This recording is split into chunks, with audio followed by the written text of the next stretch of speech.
Hey, welcome to our Monday afternoon live broadcast. Today is March the 5th. It is Monday, 3 p.m. Central Standard Time if you're catching us live.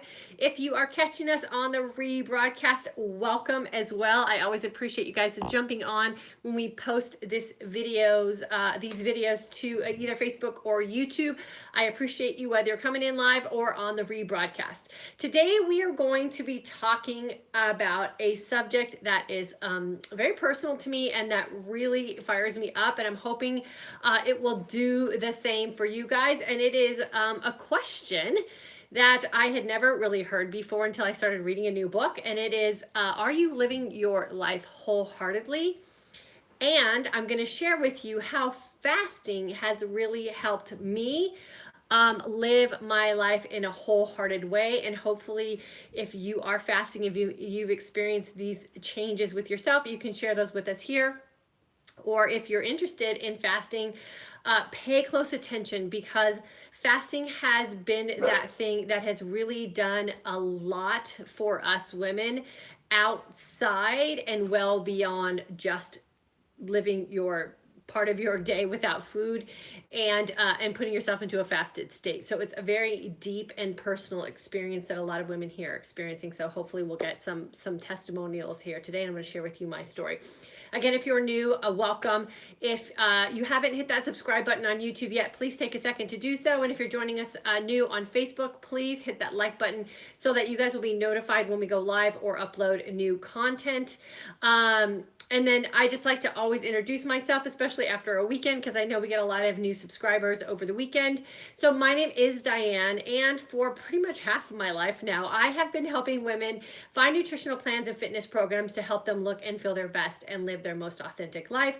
We are doing that here in this community with intermittent fasting and practicing a nutrient-dense feasting window that we have created in a keto-like fashion. As a certified exercise nutrition coach, I have found that you really do have an opportunity to create your own lifestyle around food, and you do not have to follow any one designated program anymore to get the results that you're looking for. And that's the beauty of really experiencing something like fasting and taking the time to figure out what foods work best for you. So this is what we do here in this community. So, are you living a wholehearted life, and can fasting help you? I was reading a couple of books in the month of February, and I wasn't really connecting with the books, and that often happens to me. You randomly pick up a book hoping that it's going to give you some aha moments, and for whatever reason, maybe you're in the wrong season, or it's just not speaking to you at the time you hoped it would speak to you about what it is you need to be spoken to about. And I never have a problem putting a book down when that happens to me. So I was reading two books in February, and they just were not connecting with me. So since I had all my books for the 2018 year already purchased and on a shelf, I had no problem putting those books down and picking up my next book. And my next book was The Gift of Imperfection.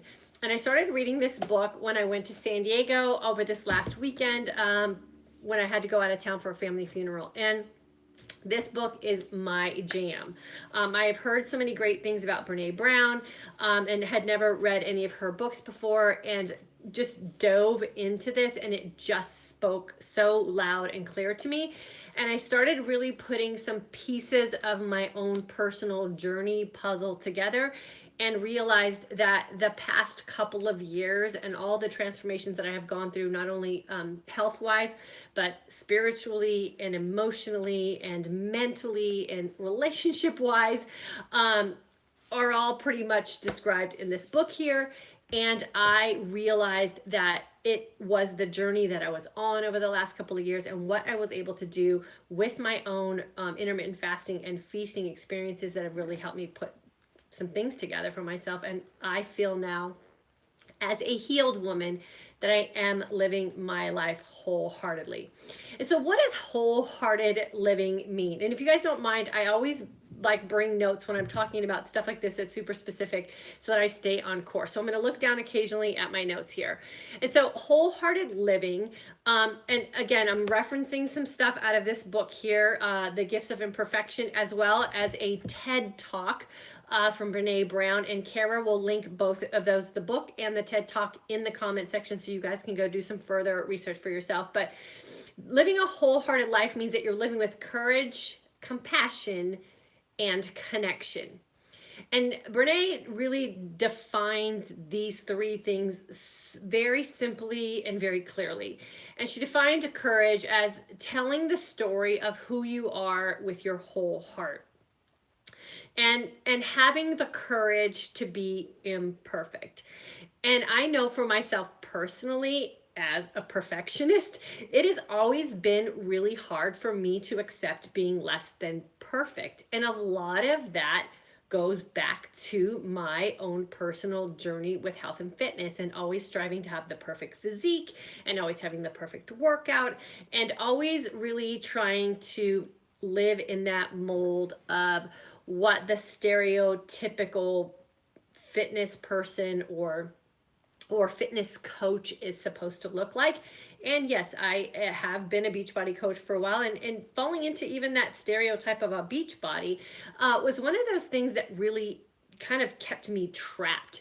And eventually, I believe, just not thinking for myself and following other people's plans really did put me in a position where I was becoming sick because I wasn't listening to myself. So I wasn't living with courage. I wasn't living with the intent of really being myself, and really allowing myself an opportunity to be imperfect. And I often risked common sense and what I knew was good for me to strive for that end result, which is perfection. And we've talked about that before here. And I think Michael and I talked about it on Friday in our live talk on our other Facebook page about, you know, doing whatever it takes to get that picture when you're doing some sort of fitness or nutrition challenge. And as soon as that picture is taken, then you kind of go off the deep end and begin to have that like that binge purge type of mentality. And so living your life wholeheartedly, the first step is living it with courage,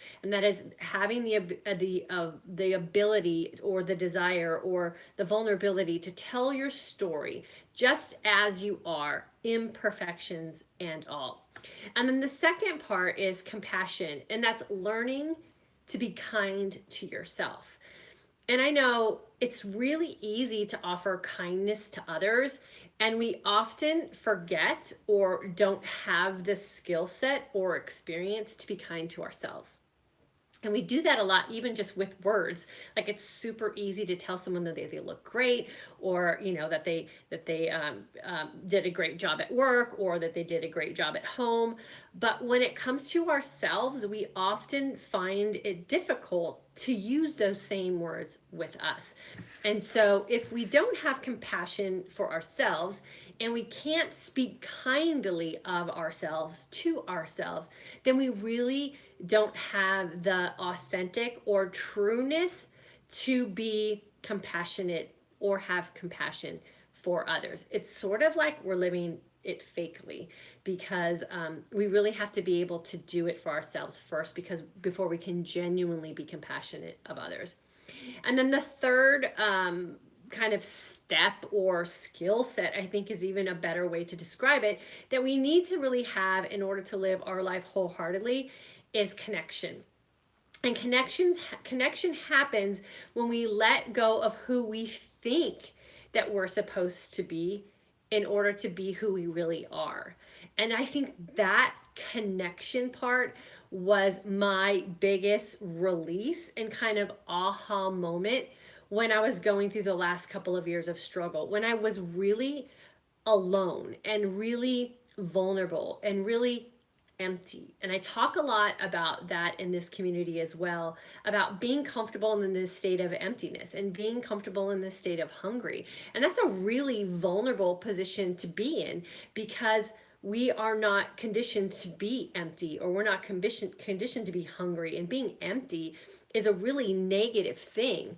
But when we think about all the opportunities that we have when we're empty and our body is really churning off of itself, it does lend us an opportunity to just be open and to let down our guard a little bit and have a little bit of grace with and for ourselves so that we can experience the energized sense of calm.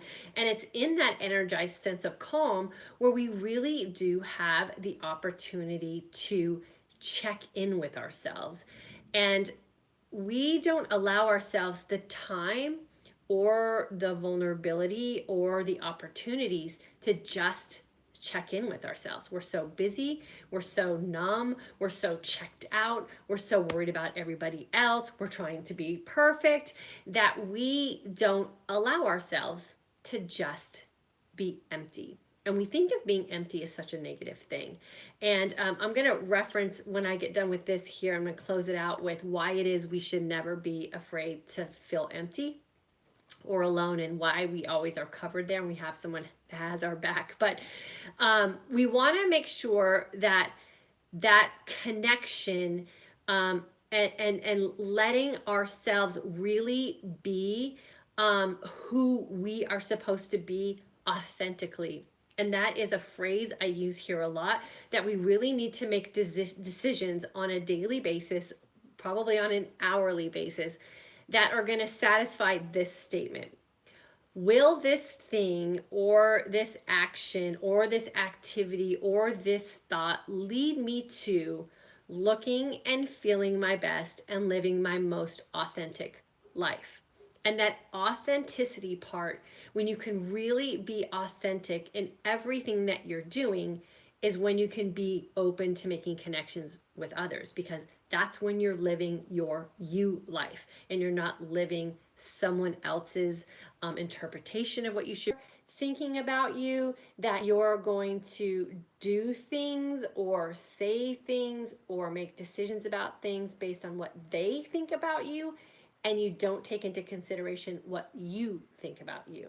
So always make sure that you're checking in with yourself and you're able to answer that one little statement. Is this action, activity, or decision going to lead me to looking and feeling my best and living my most authentic life? So wholehearted living is a three-part journey. You want to make sure that you're living with courage, that you have compassion, and you are connecting.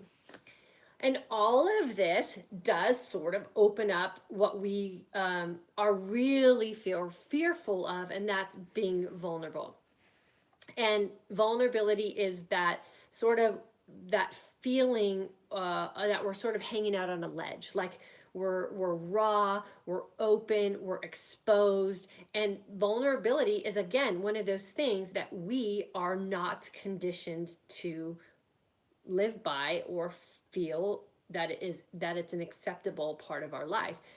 But the reality is that vulnerability is really the one core thing that we really need to hone in on so that we can really be in that wholehearted way of living, and that we can experience and be open to the courage, the compassion, and the connection, because vulnerability will lead us to those three things and the authenticity that we want to live our life. So why is it that we're so scared to be vulnerable? Well, like I just said, being vulnerable means that we're exposed and that we're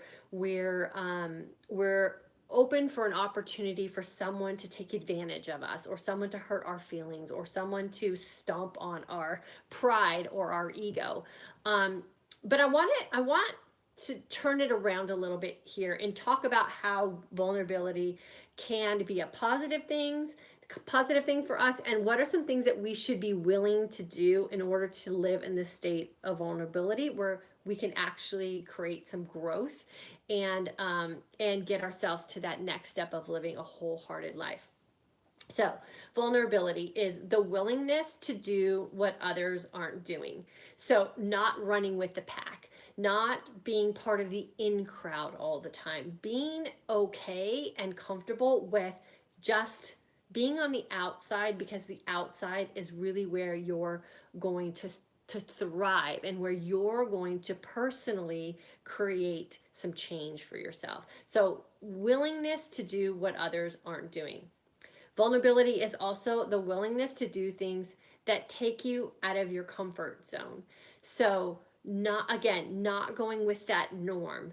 And in here in this community, and one of the things that I struggled with for a very long time was stepping out of what I had known to be true about fitness and nutrition, and living that 6 meals a day, every 2 hours a day, as soon as my feet hit the ground, putting some breakfast in my mouth, being fearful of consuming fats, and letting go of the carbohydrates. And fruit is so healthy for us. How could it be damaging to me? And I had to really change my whole paradigm thinking about food. And that wasn't something that was comfortable for me, because I was in a community of people who were dead set on believing that that was the only way. And I had to step out of that community and really step out on my own and do the research to figure out what it was that was going on with me that was making me not get the results that I used to get, or not feel the best that I was feeling. And I know a lot of you experienced that as well, in that being uncomfortable at a social setting when you say no thank you, or you say you're fasting and people jump all over your case. And the end result of that, and the willingness to be vulnerable, means that you've just opened up an opportunity for yourself to grow and to learn that it's okay to not run with the pack, and that it's okay to do what's best for you. In the short term, it feels uncomfortable, but in the long term, it's the best way to reap benefits and find rewards and create change. Another area of vulnerability is the willingness to do something where there are no guarantees. Again, I have to come back to this community, because this is where I have seen my most personal growth outside of the health aspects of things. In the fact that I wasn't sure that what I was doing was going to work for me, but I knew I had nothing else to hold on to. I knew that everything else that I was doing was definitely not working for me. So I kind of had nothing to lose in that, but to give it enough time, and I was going to be consistent enough to give it a good solid shot. And the worst thing that could happen to me was that I was gonna or I guess the better way to say that, it was that it couldn't get any worse than it already was, because I was already going down a road that was not good for me. I was pre-diabetic. I wasn't feeling good. I was depressed. I couldn't get off the couch. I couldn't exercise. So I kind of had nothing to lose, but I also had no data at that time for me as a woman in my 50s or 49-ish, going through these menopausal changes. Was this really going to work for me? There was nothing that was going to prove that it was going to work for me, other than I had to just trust the process and go with it at 100%, because really I had nothing to lose. And so oftentimes being vulnerable means that you're going to do something when there's no guarantees. And then the other area of vulnerability is the willingness to stand alone. And again, I've talked about this, and a lot of you have shared your experiences with sort of being out on your own, whether it's your spouse isn't following you yet, or your family members think you're crazy, or your girlfriends don't want anything to do with you because you're not eating the way they're eating anymore. And again, that's okay, because you're really trying to live your most authentic life, and just chasing after all of these other people who don't understand and trying to be like them means that there's no possible way that you could be living your life wholeheartedly, because you're not living your life as you. You're living your life to impress other people, or so other people will include you, or so other people will like you. And in the end, they don't care. Honestly, no one else cares. All you need to worry about is you. And sometimes being alone in a process or a season of change for yourself is going to be the best opportunity for you to grow, and then come out of that situation 10 times stronger than you were when you entered into it. And again, I'm going to share with you guys at the end why being alone can sometimes be the best situation that you can put yourself in. And then vulnerability, willingness to trust time and consistency. We are such an immediate gratification society. We want the quick fix. We're going to do whatever it takes to get there. We see that Susie Q down the street is doing XYZ, and so I'm going to do what she's doing because I want to get those results. And we never really think about how we are so much different than Susie Q. and I call that supplementation desperation in the course that I teach. And it's just following someone else because you want their desired results, but you really have no idea where they started, and you don't know what sacrifices they're making that they're not sharing with you. So we have to really trust time and consistency. Time is always that thing that's going to be on our side, and consistency with time and a proven system that is now, we now have proof because we have thousands of women who are doing what we're doing, that we have to just trust that if it worked for them, it's going to work for us, and that we have to just be patient.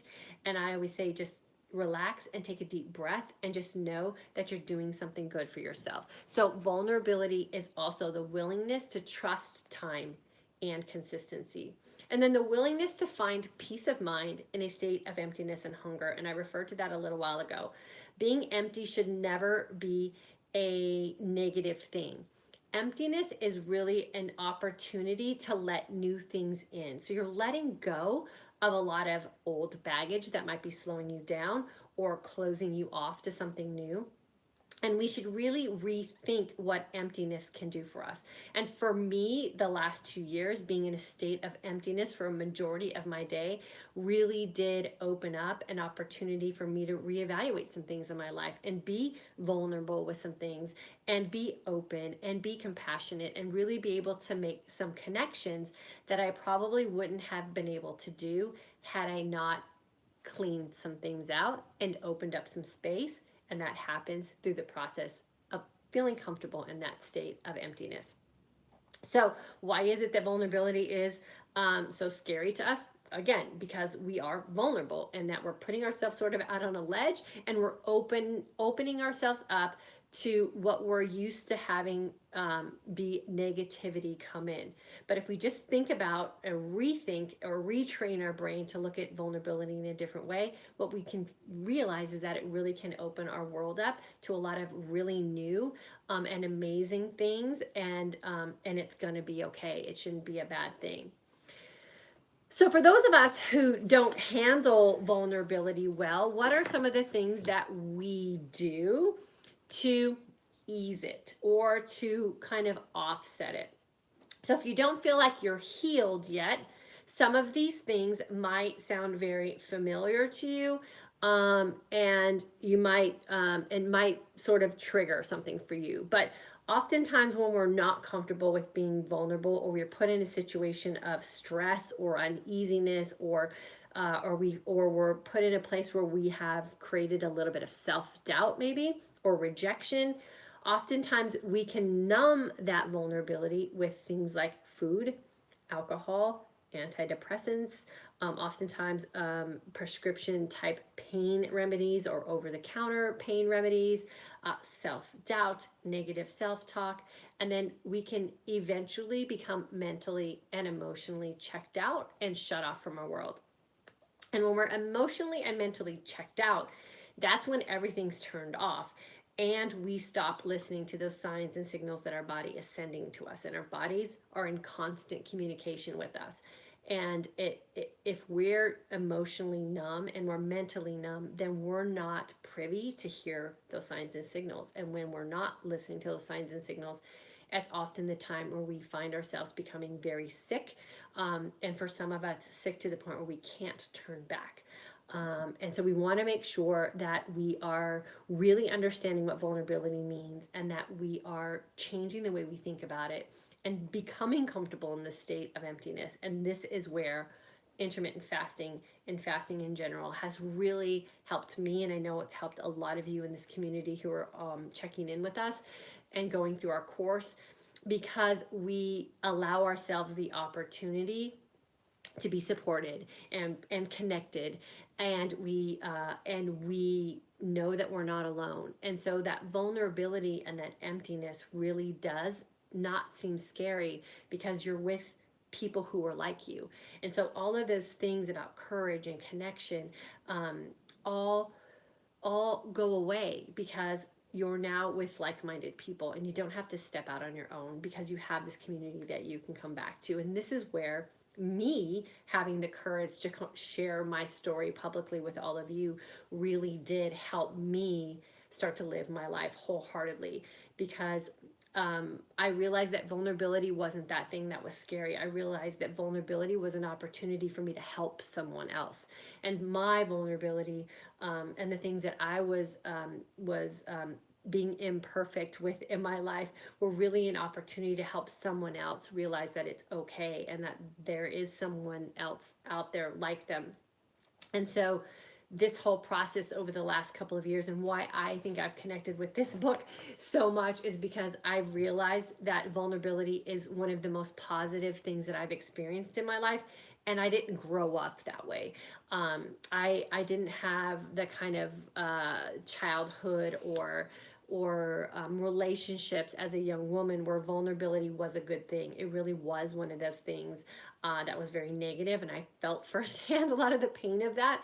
And going through this process that I've gone through, and I do believe that what I went through with the signs and signals that my body was sending to me, letting me know that I was getting sick, was really an awakening for me. And it was a way of sort of God shaking me and saying, you got to check in with your life and you have to figure out why it is you're not connected, where it is you don't have courage, where it is your commitments are sort of waning, and how is it that you can pull that together. And I didn't know that at the time, which is, I think, one of those things that that I think is so amazing about getting your life shaken a little bit when you start to pay attention to it, is that when on the hindsight of it, so on the back end of it, you can look back through the process that you went through and go, oh, okay, that's what those signs and signals were.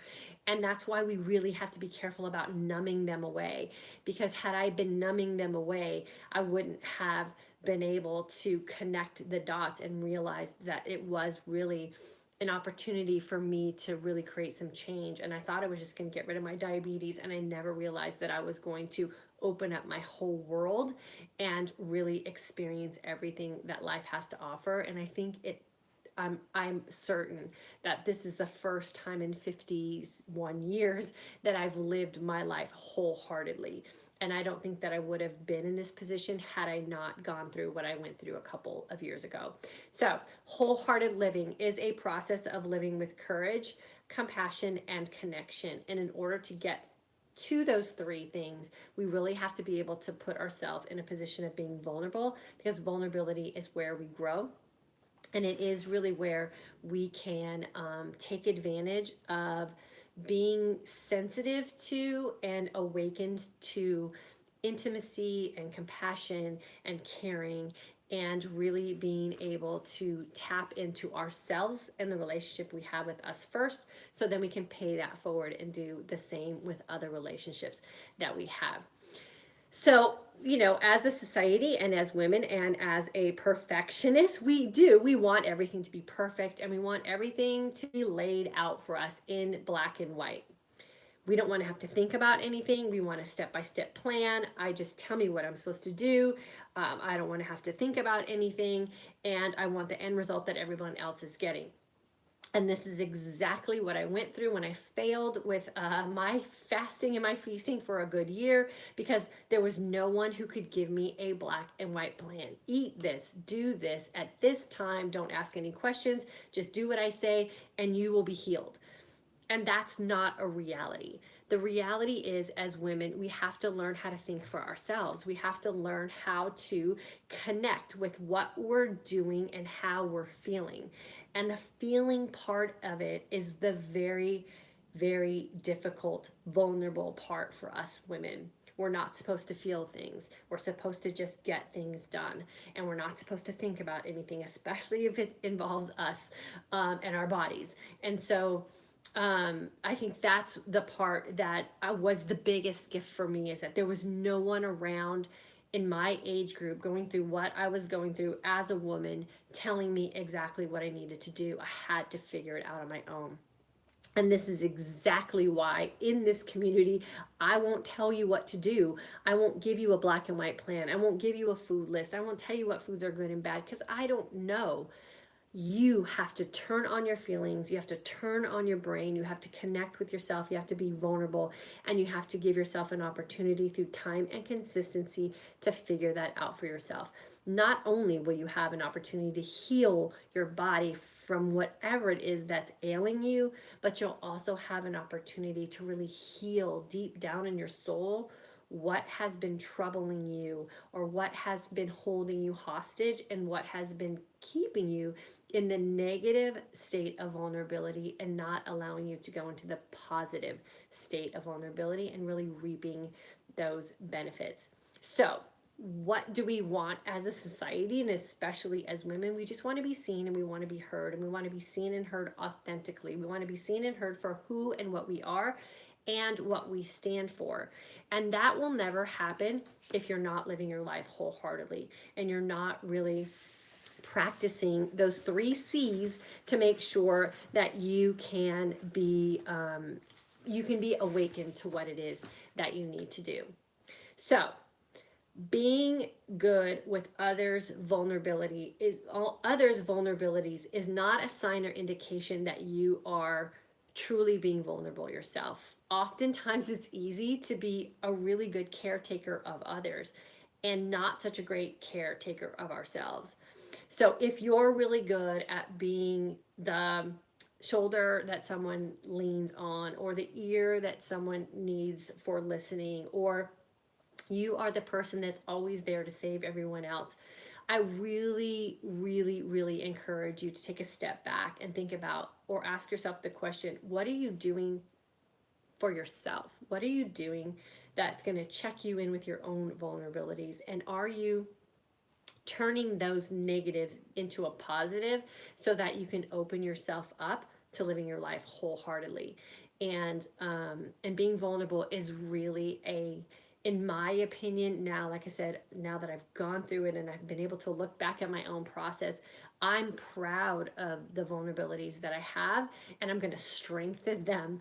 As crazy as that sounds, is I really want to become even more vulnerable, and I want to be more in tune, and I want to be more open, because the more vulnerable I become, the more that allows me to have the relationships at the same level with other people that I have with myself. But I got to be with me first. And as soon as I'm vulnerable and intimate with myself, and I talk about this a lot in our course, and I talk about it a lot here, that we need to reestablish an intimate relationship with ourselves before we can have an intimate relationship with anyone else. And so I think that was the biggest thing that I realized over the past couple of years, is that I'm very intimate with myself now. I'm very checked into what my body has going on, and that has allowed me to be a little more open in some situations, and a lot more open in other situations, to have that same level of intimacy and vulnerability with others. And that's really what life's about, the connections that we make with other people, and how we can really connect on a deep and open level with them. So the other thing that I wanted to talk about, so the book that I'm talking about is The Gifts of Imperfection and Are You Living Your Life Wholeheartedly? And then this message also came to me today. I'm also reading Jesus Always. I do my best to read this every day. I put it down on the island now so I don't forget to read it while I'm making the kids lunch. But this was the message that was for today. So this is March 5th. This is Jesus Always, and it's Embracing Joy in His Presence by Sarah Young. She's also the same one that did Jesus Calling. But when we think about being vulnerable, we think about being open, and we think about living our life with courage and being our most authentic self, oftentimes that can feel very lonely. Like, again, especially if you don't have a spouse that's living this way, or you don't have girlfriends that are living along the same lines as you. And so loneliness creeps in, and it crept in with me also. So you're not alone if you're feeling that. But this was also the time when my own spiritual journey really strengthened, and my relationship and connection to my faith and to God really did get stronger. And here is why. This was the message from today, which I think is amazing considering what I was planning on talking to you guys about. I am taking care of you. Sometimes you feel alone and vulnerable, exposed to the elements of a fallen world. When you are feeling this way, stop and remind yourself, Jesus is taking care of me. This reminder can comfort you and help you relax. It draws you back from obsessing about the future, trying to figure out and orchestrate what will happen. When circumstances are confusing and you don't know which way to proceed, remember that you are in my watch care. I know everything about you and your situation. I know the future. A child in a good family with adequate resources doesn't need to know how his parents will provide for him tomorrow, next week, or next year. You are in the best family imaginable, and my resources are absolutely unlimited. So bring me all of your needs and concerns and trust them to me and live confidently. As a child of the King of Kings, relax and rejoice, for I am taking good care of you. That came from Jesus Always. So I thought that totally went with everything that we talked about today. Time and consistency, having trust that this process will work for you if it's worked for so many others. Connecting with people who are like-minded, knowing that even though you might be alone, you're never alone, because there's something, someone, a presence, a being, a faith that is going to always be there to make sure that you are taken care of, that you're watched over, that your future has already been predicted for you.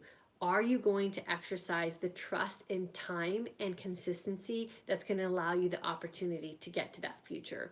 And this is what really helped me get through my time of need and my time of loneliness and my time of being insecure and vulnerable, knowing that everything was going to be okay.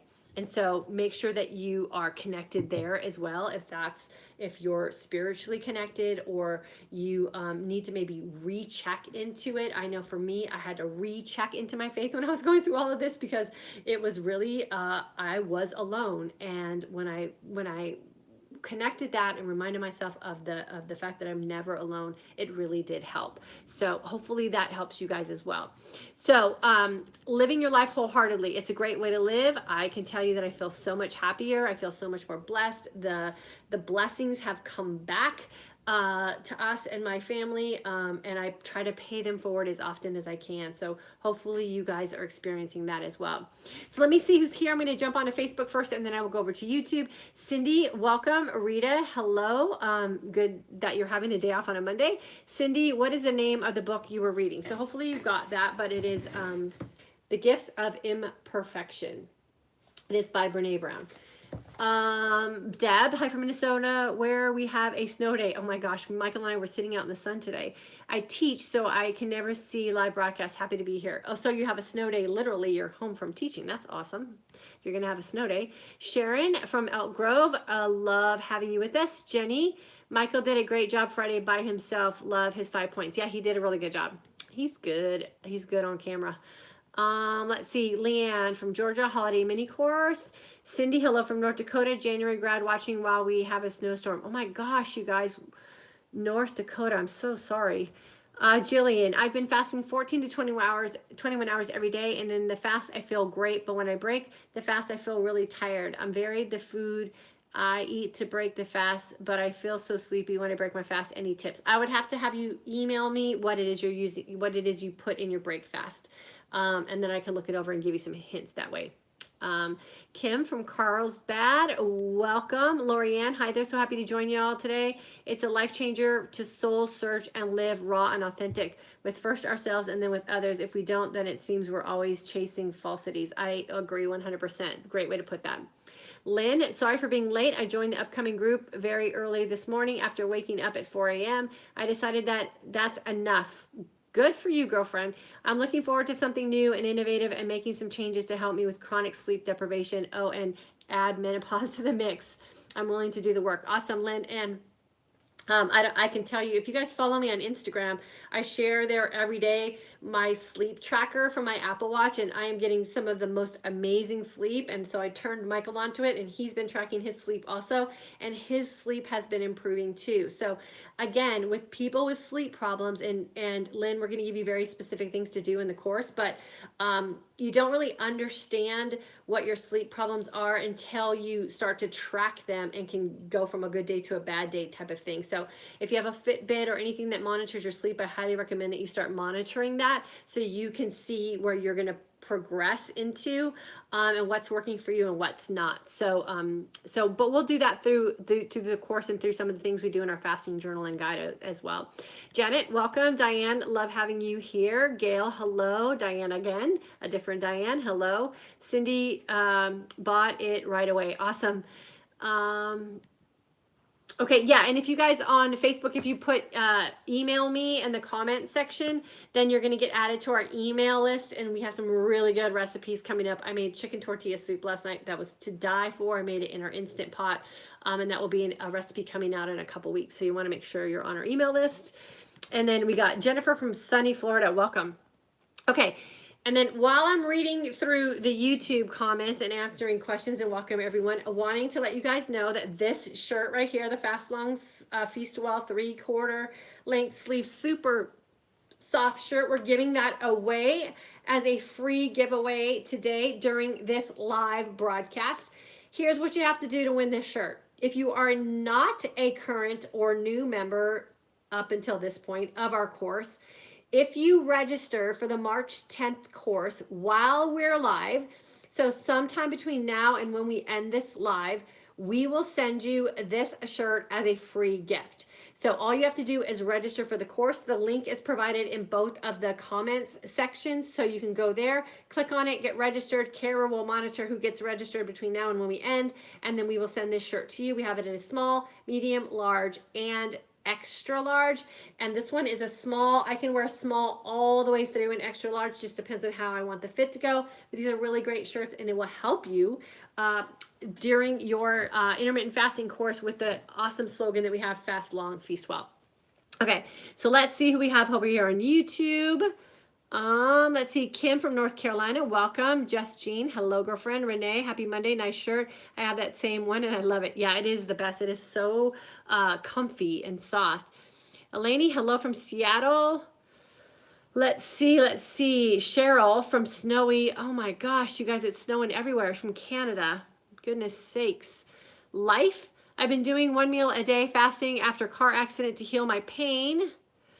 Let's see. But I'm eating way too much while feeding. I'm feeding myself as if I'll never eat again. I'm eating like crazy. Suggestions? Yeah, don't just set out a portion of food. That's part of the healing process, is when you're comfortable and healed emotionally about how you handle food, then you open up your feasting window and you don't have any issues at all, because you are feasting to just sustain what it is you're trying to do with your fasting and your feasting. So I would maybe set out a portion of food, and when it's gone, it's gone. Candied ginger, soak the oats overnight in yogurt. I don't know what that means. Sheila, hello. Deanna, do we need to have a passion planner for the course this Saturday? No, you do not. Nope, you don't need to purchase anything but the registration for the course. That's it. Pen, hello. Life, is there any way I can purchase the shirt? We only have the shirt store open like 1 week a month. So just get on our email list and we'll let you know when the shirt store is open again. And then Pen is from Toronto, Canada. Yeah, so you just want to get on our email list, so we'll let you know when the shirt store is open. We don't have it open all the time. And you can register for the course. If you register for the course, today during the live, we will send you the shirt for free, which is nice.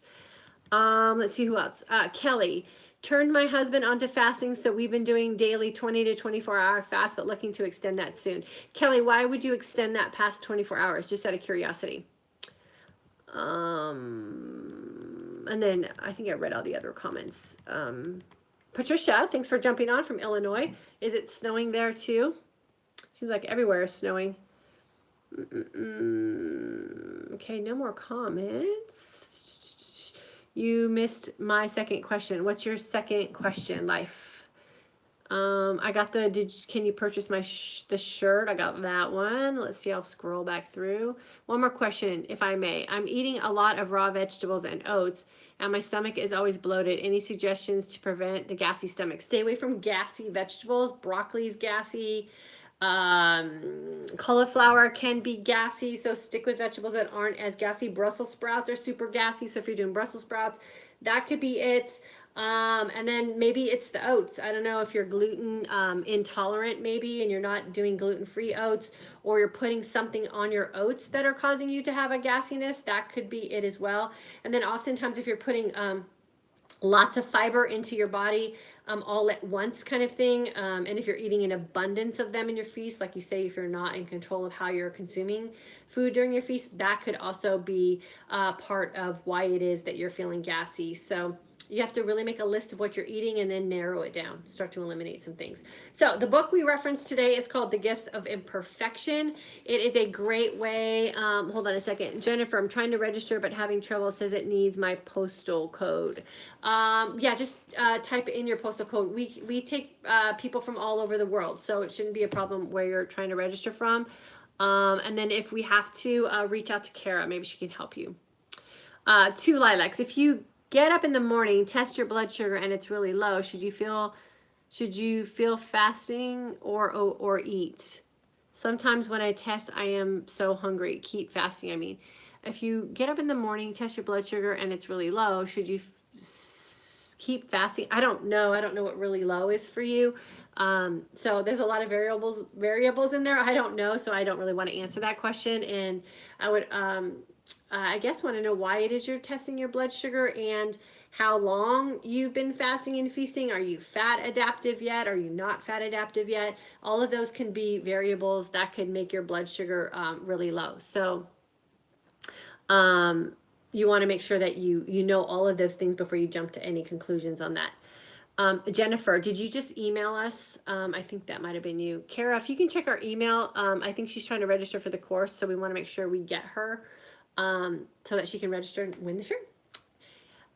Okay, so T Web, what happens on Saturday? What should we expect? Saturday is we call it our soft launch. We get everybody registered. Oh, Jennifer, awesome. I just saw your registration come through, so you get the shirt. So what you want to do is you want to email us and then let us know what size you need, and then your shipping information, and then we'll get this off to you in the next day or so, and then you'll have it hopefully in time for the course start date. So we go into the course very slowly. So there's nothing that you really need to purchase. There's nothing that you really need to do. We take you through the course very slowly. Every day is a new lesson, and it builds on the previous day. And we focus on one thing per week as far as getting you through the process. So we have plenty of time. We have 3 weeks together. No one needs to panic. We ease into it. I will give you all the tools that you need to be successful. And it's a really great opportunity. You'll be able to take this on very slowly. Jennifer 1. Okay, cool. And then T-Web. This comes through email. So yeah, you should be getting emails from us. You will log in to the course with your password and your email address that you use when you registered for the course. And then every day we send you an email letting you know that new content is available. We also give you a little tutorial on how you can set up the course on your phone. So it's really easy. Patricia Henry, I've registered for the class starting this weekend. How does it work?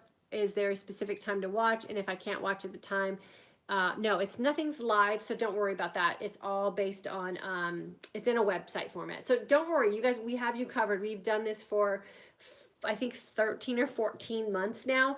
So we've done about 14 courses. Actually, we've done more than that because we did some where we started a course every week. So we've probably done about 20 courses, and it always works out fine. So just chill. We give you guys, actually Saturday is a sort of a buy day. It's a get us started together day. So we will take care of you. It's a very smooth process. It's super simple. Don't get yourself all worried and stressed out about the anticipation of the unknown.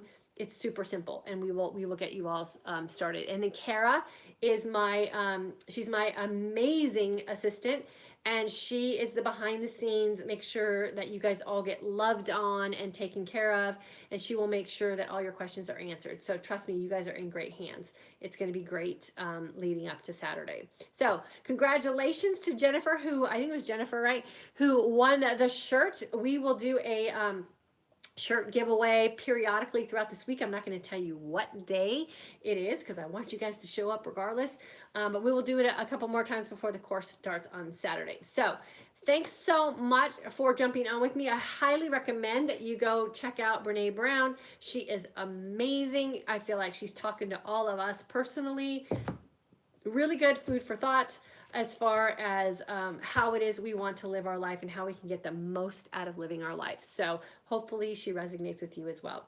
As always, I appreciate you guys being here. Feel free to leave comments if you're jumping on the rebroadcast. I always go back and reread comments and answer them for you guys. And then I'm excited to see all of our new students on March 10th, and we start our new course. If you're thinking about jumping in with us, don't hesitate. Jump in with us by March 10th. We will have you up and running and feeling amazing by the end of March leading into April. The sun is shining in most places. The sun will be melting soon, and we'll all be ready to just get outside, be energized, and live our most authentic life. So if you need any questions answered, always feel free to email me. I will get them answered for you. Otherwise, I will see you guys March 10th. I hope a lot of you February students and my past students will be joining us in March as well. We always welcome you to jump back in with the course with us, and we appreciate you guys being there to help support our new members. So have a great rest of your Monday. I will see you guys tomorrow.